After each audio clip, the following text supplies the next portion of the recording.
Now, this was already the time when the Red Army was conquered all of East Prussia and Poland and was approaching Berlin. So obviously, there's not even any comparison would be hands down would be Eastern Front was 10 times, 20 times, 100 times more men, more fighting, larger front lines. It is the Soviet Army, Red Army, that defeated Nazi Germany. And therefore, the gas for Auschwitz was manufactured in Switzerland by IG Farben with American investors. Here's the fact.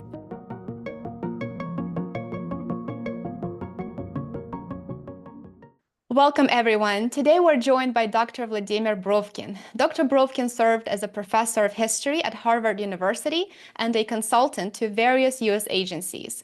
His recent book titled From Vladimir Lenin to Vladimir Putin, Russia in Search of Its Identity, examines how the Russian past influenced and shaped current politics and the East-West divide in particular. A very insightful read. I will link it in the description below. I have to say that Dr. Brovkin runs his own YouTube channel focusing on contemporary politics and history. It is such a great resource. It's become one of my favorite YouTube channels. I will share the link in the description below. Please go ahead and subscribe. I'm a big fan. The other day, Dr. Brovkin posted a video on the Battle of Stalingrad, and I have to say that I watched it as soon as you uploaded it. So thank you so much for joining us, Dr. Brovkin. It's such a pleasure to have you. Thank you so much for inviting me. So this year marks the 80th anniversary of the victory in World War II, the deadliest conflict in human history. The Allied powers, comprised of the Soviet Union, that was later joined by the United States, the UK, France, and China, and other countries, fought against the Axis powers, led by the fascist regimes of the Nazi Germany, Italy, and Japan. The scale of the war was absolutely unprecedented in human history. The Soviet Union mobilized 34.5 million men and was second to none.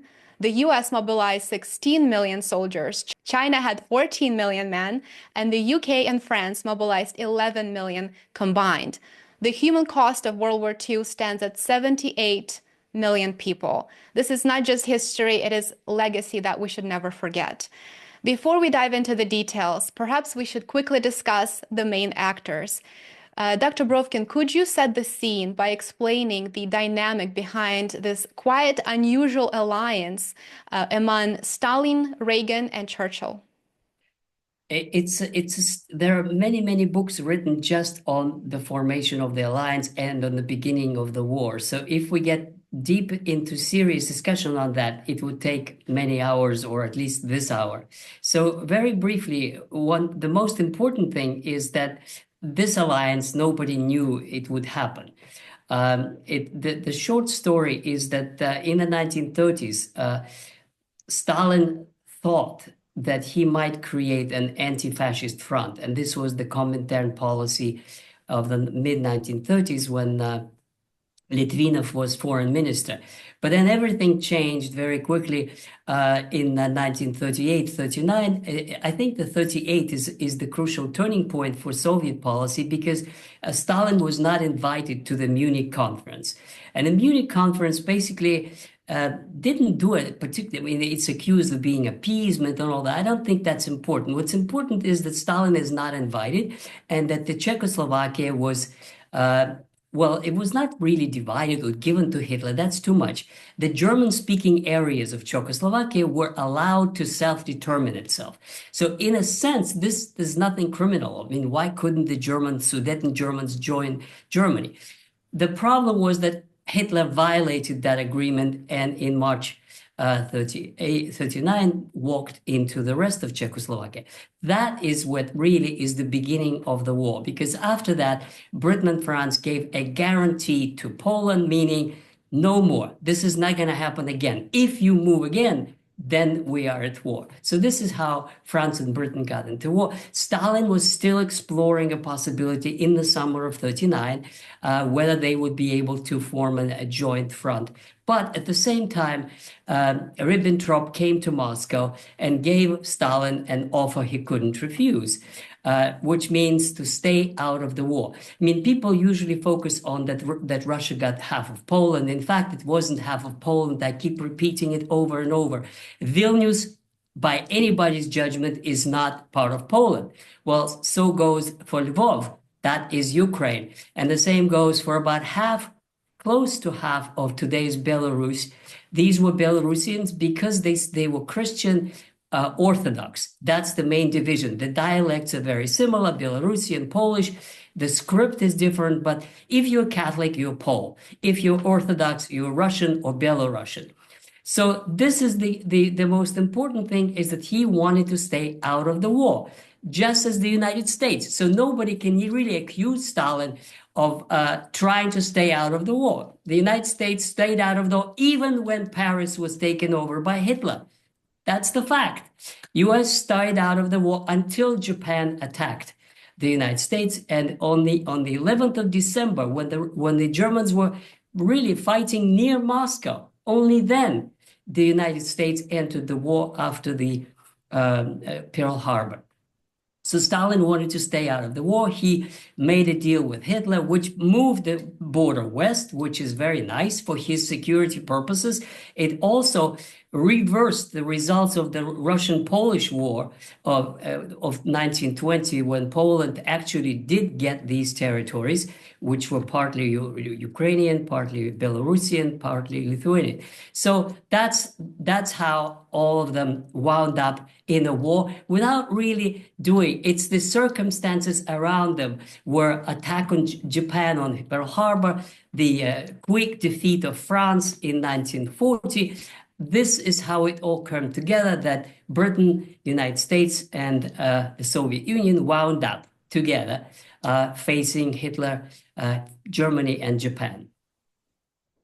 So the war began in 1939, and in June of 1941, during Operation Barbarossa, which you discussed on your channel, Nazi Germany invaded the Soviet Union.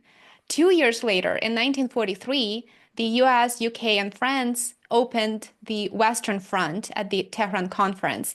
I've always been curious, what made Western countries effectively wait until 1943 to help the Soviet Union with its battle against fascism? This is, again, one of those very controversial topics. And again, there are many, many books and many different theories as to why they waited for such a long time. I think the quick answer would be that the United States was the only country which was actually capable of serious fighting on the front line. Britain was not. Britain was beaten. It had, the only thing it could do is bomb German cities. And this is what they did after the fall of France. France was out of the game. France was defeated, occupied, divided. So it's no longer in the picture. So the United States was busy with Japan. This was a very, very serious challenge. Japan was indeed a very powerful opponent. So powerful that it's really, when we look at the two theaters of war in Japan and the Pacific and in Germany, Germany comes across as very little, as not as powerful as Japan, because Japan controlled an empire stretching hundreds and thousands of kilometers or miles, almost the entire Pacific Ocean, almost all the way to Australia and all the way to Burma. Meaning all of China and Southeast China. It was a huge empire with enormous aircraft carriers. Germany didn't have any aircraft carriers. Japan had, I think, 5 or 6. So in other words, the United States was busy with a very, very serious military opponent. And therefore, the Europe for it was not a priority, because what are you going to do? You can't attack.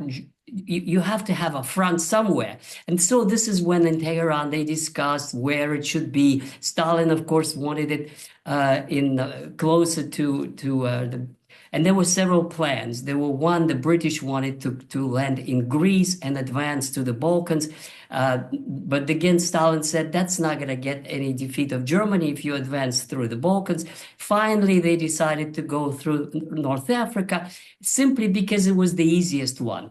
There was a deal made in Morocco with the generals who opened up Morocco to American landing. Then they went from Morocco to Libya. And it's only then that Hitler sent Rommel and 200,000. That's a really minor force compared to 3 million that was fighting in Stalingrad at that time.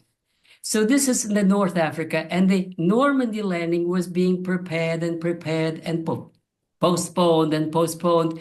And let me just say for your listeners that at the time of the Normandy landing, there was only 145,000. At that same time, on the Eastern Front, the Soviet Union had 12 million soldiers. 12 million, I checked, in 1944. At the time, now comparing to this, in June they landed, and in August they took Paris. So they advanced, let's say, 300 kilometers from the landing to take Paris. I think it's 24th of August. At that same time, there was a Battle of Bagration raging in northwest Russia next to the Baltic countries. So at that same time, in the operation of Bagration, this is the name of the general of 1812, there was an army of 300,000 Germans surrounded in Riga, cut off from access to East Prussia and Germany. And the total losses of Germans in that summer of 1944 were 450,000, of which 300 was surrounded. In other words, the proportions, and that's just in 3 months. This is the fighting on the Eastern fronts through the summer of 1944. In other words, the scale really shows that most of the serious fighting and heavy casualties induced on the German army were obviously on the Eastern Front. Speaking about the World War II, I think we need to hopefully dedicate just a couple of minutes to the Red Army itself.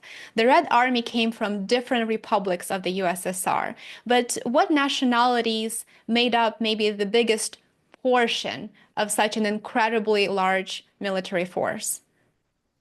Well, it was proportionate to the population because there was a general draft. And then there was, of course, the so-called volunteers, Народный front, the People's Front, which were people who volunteered basically to defend their own territories. They stayed close to the area they were from. But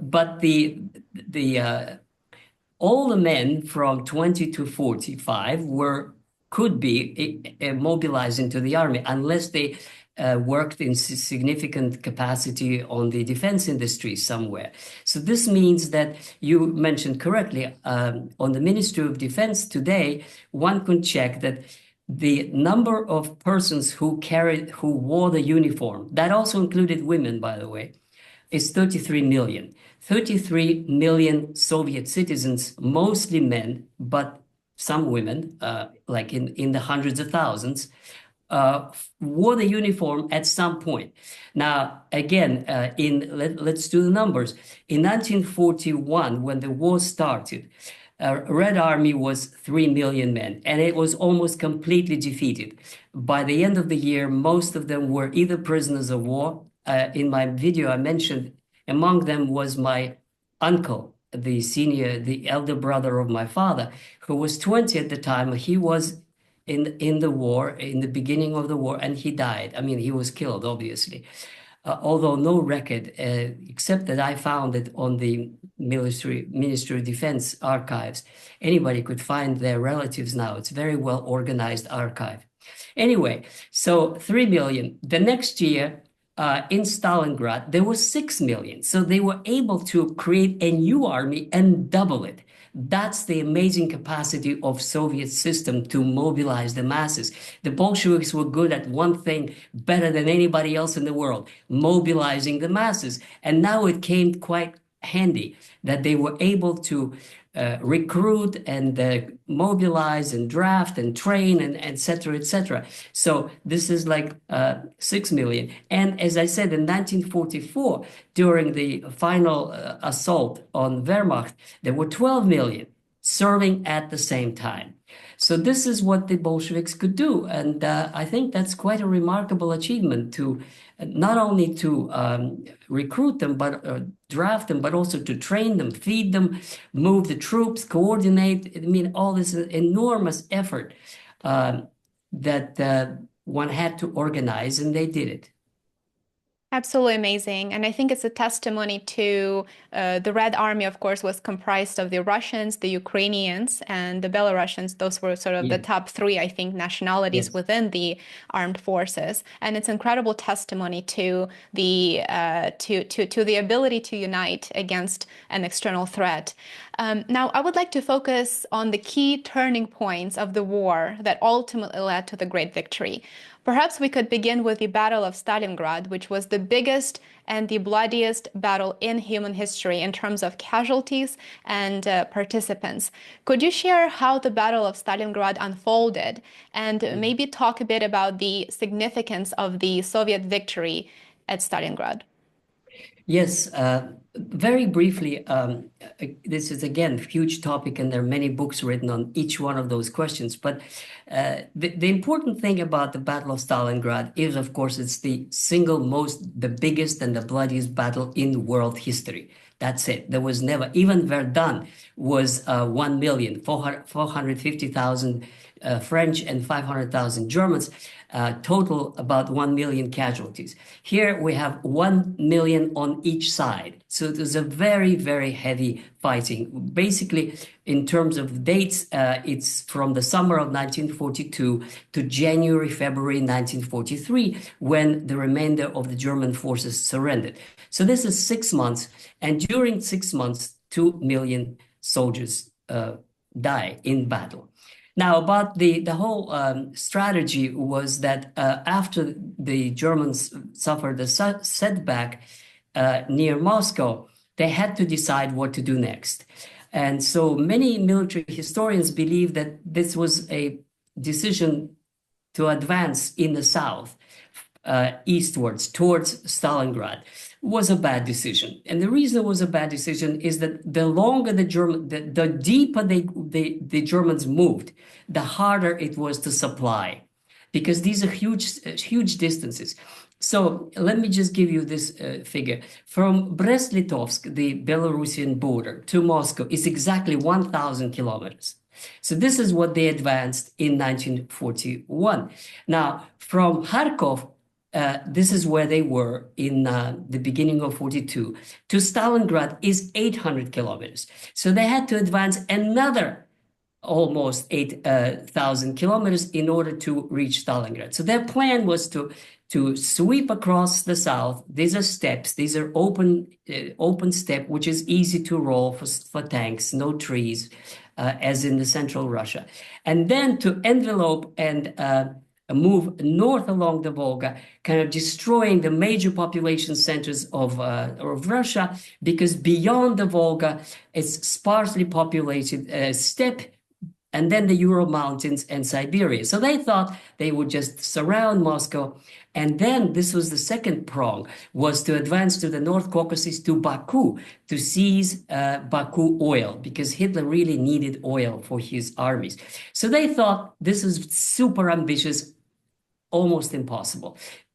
The reason it's just very difficult, because at a point when they crossed the Don, the two armies diverged. That's the key to their defeat, because the Eighth Army continued to advance towards Stalingrad, and it is only 100 kilometers from the Don River to Stalingrad. And the Fifth Army went to the south, to the North Caucasus, which was to reach Baku. They never reached Baku. They got stuck in North Caucasus and they never made it. Whereas in the gap, they had not enough soldiers, so they asked Italians and Romanians and Hungarians. So they were running out of men, and they should have thought about that in advance. Whereas the Russians already outnumbered them, and it would be 6 million by the midsummer. But in any case, the Germans were so sure of themselves. This is another kind of big problem, that they were so sure of themselves, and the Russians were so intimidated by their own defeats. And I found a very interesting fact. There is a book by Alexander Werth, who was a son of a white emigre, but he was French citizen and he was very friendly to the Soviet Union. So he was a correspondent and he was in Stalingrad. And it is described in his book, Russia at War. I checked, it's available on Amazon. So Werth writes that when victory happened and they encircled the German armies, even the Russians couldn't believe it. And that's what he writes in the book. The soldiers around, no way, we couldn't have done that. That's impossible. In other words, the people were so conditioned that the Germans are winning, the Germans are moving, the Germans are winning, that when the Russians won, nobody wanted to believe it at first because it was so incredible. But they did. And so the fierce fighting exhausted the Germans that couldn't move any further but the city itself of Stalingrad. House after house, neighborhood after neighborhood. They could not continue even to the south, to Astrakhan, to join the other army that was going to Baku. Couldn't do it. They had to hold on and fight. And then the prong movement of the north and the south surrounded them. And this is another very interesting point for Western audience. General Paulus, who was promoted to be field marshal, asked for permission. Let me break out. Let me break out. No. Fight. Stay and fight. Stay put. So absurd. But because he didn't want to admit that there was a defeat. To allow retreat means you acknowledge your defeat, and he couldn't do it. So in the end, he lost more. He lost 250,000, 22 divisions. And to the honor of the German generals, all 22 generals stayed with their men and surrendered. And this was January 1943.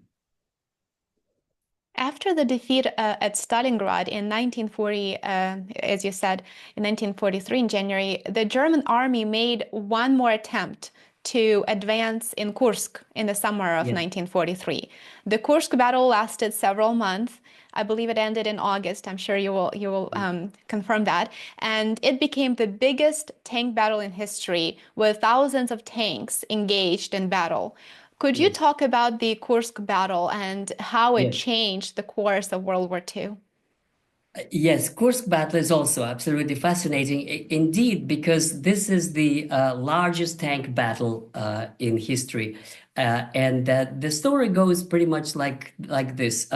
After the Battle of Stalingrad, which is February 43, everybody thought what to do next. The amazing thing is that the Russians' offensive was gaining speed, and they were moving with the same speed that the Germans did in 1941. So in 2 months, they were back in Kharkov. In other words, the Germans lost 800 kilometers in 2 months. Just as they moved fast in 1941, the Russians now, or the Soviet army, Red Army, moved really fast. And they were in Kharkov. And then an interesting episode was Khrushchev revealed that Khrushchev says that supposedly he warned Stalin that they're moving too fast. They have to slow down because there's a gap. And this is what the Germans are so proud of. This General Manstein, he ordered an offensive into the divergence of the two Russian armies, and he took Kharkov again. So there's like a second conquest of Kharkov by Manstein. And another interesting episode about the Battle of Kursk coming up is that Hitler came to the headquarters. He was very, very close to Kharkov in an undisclosed location where the German generals and Hitler had a conference. And General Guderian, he's the legendary general of tank armies, and I read the proceedings. He urged Hitler to go into deep defense, to abandon any plans of offensive and just, as he put it, defend Europe. So building fortifications on the existing front line, which was from Kharkov to a big chunk of Russia, sort of about 200 kilometers west of Moscow, and then through the Belarus to the Baltic. The German troops were still near Leningrad. They were still blockading Leningrad in 1943. So Hitler refused. This was another one of his, no, advance, advance, advance. So he ordered to advance, and Mannheim was happy to do that. And they assembled a significant force, 5,000 tanks. And the plan was just make one big blow, break through the front, and then try to make what Denikin did in 1919, come very close to Moscow. So this is a good plan, but here's another fascinating topic about this. Stalin knew about it. I mean, Soviet intelligence was very, very effective. Somehow it was through Switzerland, but I followed all these telegrams and things. In early spring, Stalin knew about the forthcoming Battle of Kursk. He knew the dates. I mean, like the intelligence was fantastic. It was postponed till May, and then from May to June, and then from June to July, and it finally started. I believe it was on the 4th or 6th of July, the Battle of Kursk. Now, by that time, not only the Soviets knew about it, but Stalin did listen to Zhukov, and Zhukov did the same thing that Guderian advised, except that Stalin took that advice, build fortifications in case, and they were called эшелонированная оборона, several rows and rows of defenses. Trenches and anti-tank wires and obstacles and all kinds of things, and troops in every wave.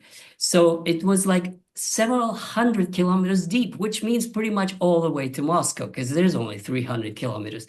And so this is the defense. And though Mannheim, they tried, and they took first line and the second line. But then after 3 days of fighting, they realized they were losing enormous number of men and tanks, and they moved 8 kilometers. 8. No, they thought, wow, that just cannot go on. I mean, all this for 8 kilometers of steppe, so abandoned it.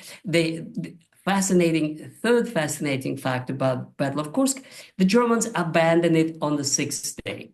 Abandoned it meaning they just didn't want to advance anymore. Something broke.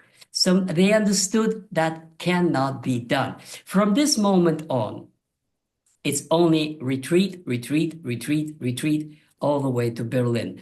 With very interesting, usually people don't pay much attention to this part, but I looked at it, and it is very interesting because there were some very impressive, from the purely military point of view, operations, encirclements, advances.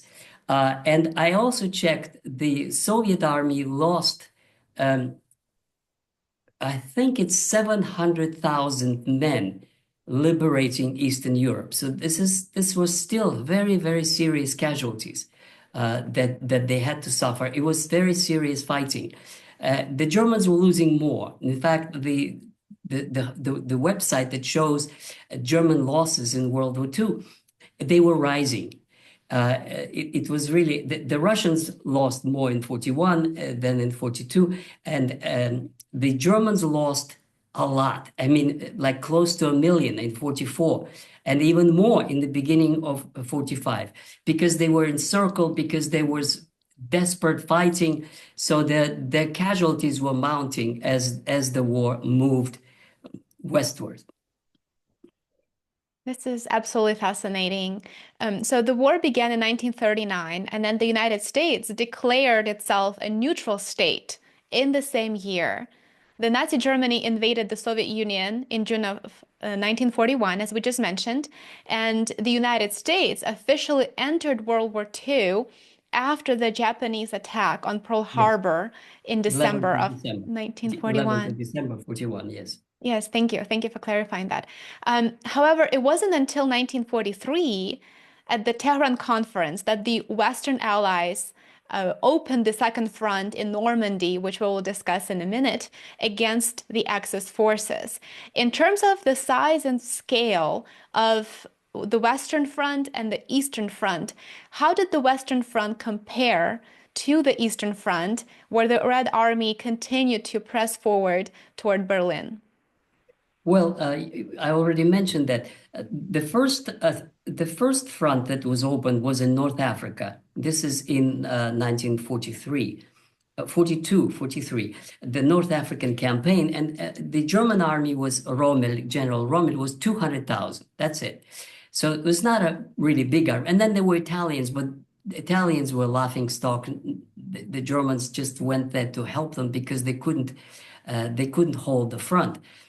So this is 43, and then they advanced to about middle of Italy until, and this was in 1942, 43. By middle of 43, the Allies advanced north of Naples. And this is what caused the revolution in Italy, overthrow of Mussolini, and then he was put back into power, and the Germans occupied Italy. So from that point on, Italy becomes an allied power, where the North, well, Rome included, between Rome and Naples is occupied by the Germans, and the Allies are in the south, and they stayed there to the end of the war. They never moved north until the very end. But it is in June 44 where you have the opening of the Normandy front, the D-Day, the landing, early June 1944. And this was very, very minuscule forces, 144,000. So this is very minor. And as I said, they're quite successful in the sense that they move and they liberate Paris on the 24th of August.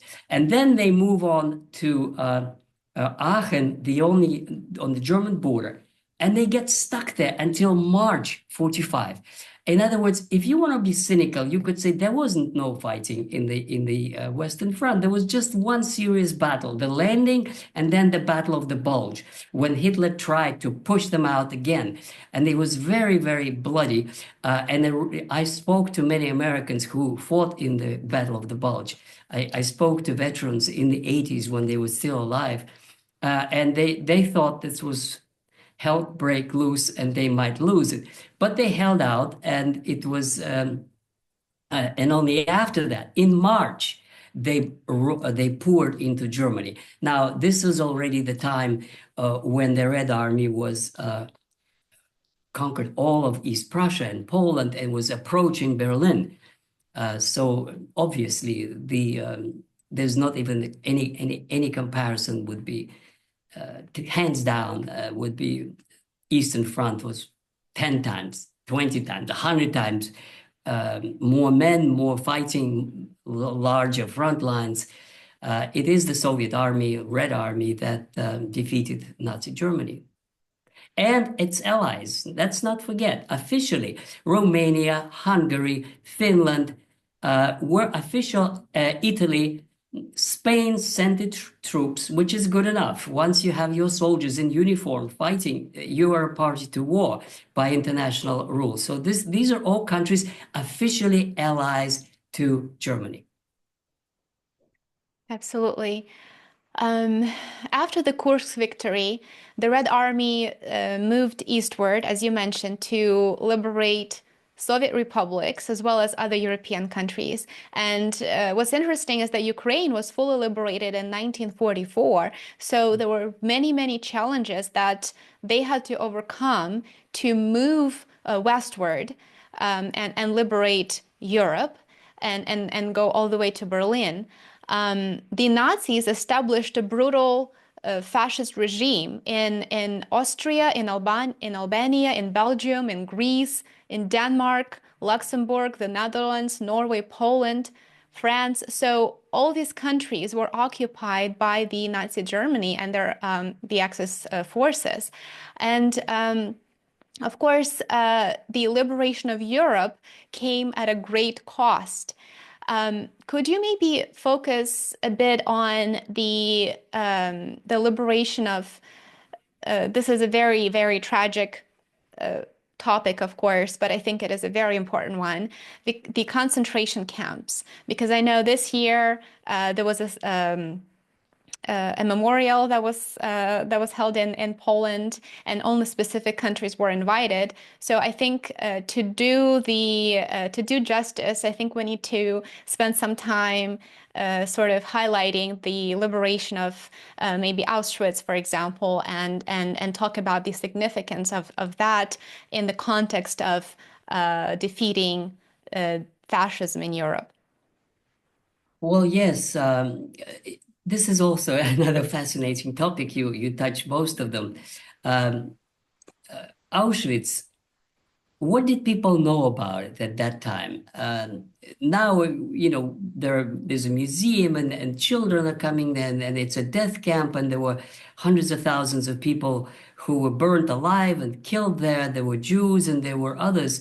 But what did they know about it at that time? And there were historians, some of them were my colleagues, wrote books about it, trying to see what is the history of Auschwitz. And uh, One should admit that the President Roosevelt and Churchill knew about it as early as 1942.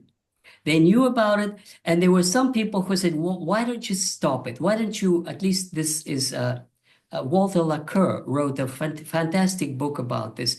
And he asks the question, why didn't they bomb the rail tracks? Why didn't they try to stop it?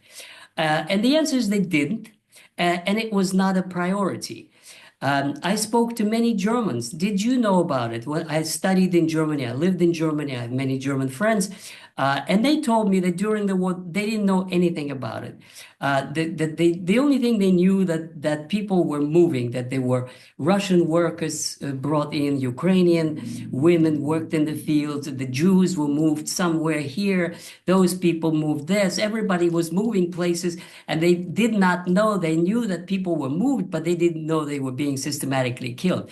And I believe them, at least publicly, this was not disclosed. But the leaders did know. Roosevelt did know, Churchill did know, and they didn't know anything. I want to tell you one other thing, which is important, and when I have an occasion, I do say it, which is that I did research in the National Archives in Washington, and the files that I was working on were on Switzerland. And in Switzerland, there is this, we all know this is a center of chemical industry.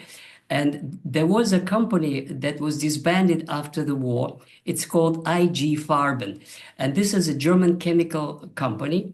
And they were the ones who were producing gas for Auschwitz, poison gas. And I looked at the documents of IG Farben in American archives, in the files of Switzerland. And to what I found was absolutely extraordinary. Yeah, well, we will see why. There was a list of owners and stockholders of that company, and there were many Americans in it, and they were blacked out. You couldn't see the names. Some censor just crossed it out by black ink. But they were there. They were the owners, and they could not know what they were producing.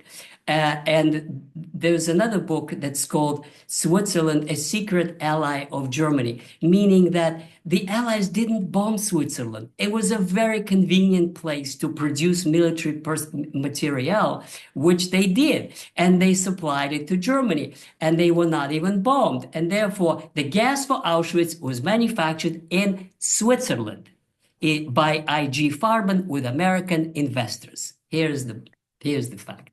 The Red Army liberated it, and they couldn't believe what they saw. It was earth-shattering, and the same thing happened to Belsen. And I saw, again, they exist, the videos, one could look at them. American Army moving into Belsen, and these exhausted barely alive bodies of people moving in striped uniforms. It's very moving. It's really hard to watch without tears. Absolutely. And I think it is so tragic that even though it's a terrible part in history, it's still worth emphasizing that it happened, and how these concentration camps were liberated. And it's a truly tragic part of history that shouldn't be forgotten and should never be repeated, of course. But I think for that memory to remain, I think it is important to help people learn more about this and help educate as many people as possible to allow them to know what actually happened. I think this is a truly fascinating topic, and it is so difficult to cover the main points in an hour. So Yeah. I will be absolutely looking forward to connecting with you again and learning from you. Dr. Brovkin, thank you so much for joining today. This was such an Thank you. incredibly interesting and important conversation. Thank you so The much. No, this was my pleasure. The 80th anniversary of the great victory of the Soviet Union and its allies over fascism is a milestone in the history of humanity that should never be forgotten. For our viewers, if you haven't already, head over to Dr. Brovkin's YouTube channel for more insightful videos on politics and history. It's one of my favorite channels these days. Dr. Brovkin, it's been a pleasure. Thank you so much for joining today. Thank you for your time. Thank you very much.